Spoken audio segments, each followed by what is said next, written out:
Hi everyone, we are here and we are going to introduce some of the components that we're going to be working with as we kind of take this adventure through our robotics and control section of this course.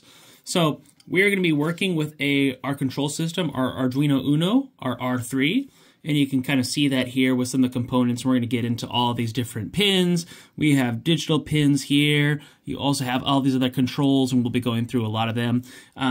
You basically plug in the power right here. You connect with your cord, and this cord we're going to be using to connect from the Arduino to our computer, and then we'll feed in basically our Arduino control system and upload our program into our Arduino. This is essentially the brain of your robot, or I don't know, or maybe not the brain, but basically, it uploads and connects. It's basically our system to kind of interface with a robotic system and control it to some extent.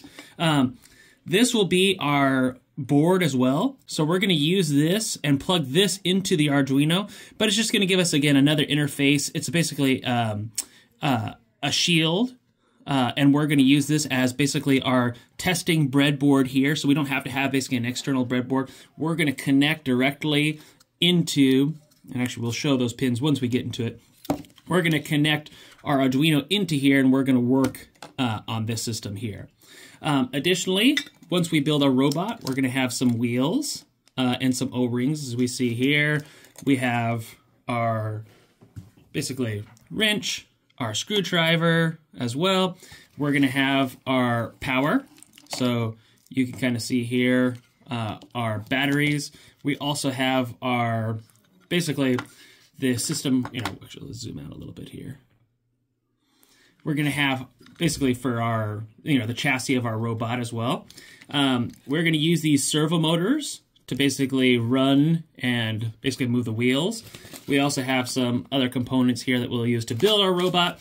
And then, excitingly, a lot of components in here. So we have resistors. We're going to have lots of different essentially components in here, buzzers, wires, all sorts of fun toys, diodes, LEDs, and so we'll be starting to investigate those in just a bit.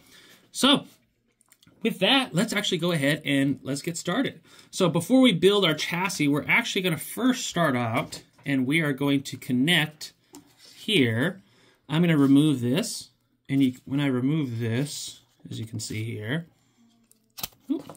I have essentially these pins. So you want to be very, very careful. We don't want to bend these because that will ruin our system. We're going to have to basically resolder all of these components. So what we're going to do now is I'm just going to take this and I'm going to plug it in here. And you can see where they match. So I'm going to put this right where this long, basically you can kind of see here. This is a short number of pins, long number of pins. So I'm just going to actually place them right here. Now, again, we want to be careful. We don't want to force them. We want to make sure that they try to line up as best as possible. Ease them in, but once they're in, then you can just click it into place. So as you can see here, it takes some force. Oops, that's a perfect example. I want to be very cautious. It's going to take some force, but once they're aligned correctly, everything looks aligned here. I can just push them in carefully, and I'm good. So we've just connected our system. So now what we're going to do is we're going to get set up for our first basically test here. And it's going to be an LED system. So we've just attached the board. So we'll see in the next video as we start to attach our components for our LED. So we'll see you then. Thanks. Bye.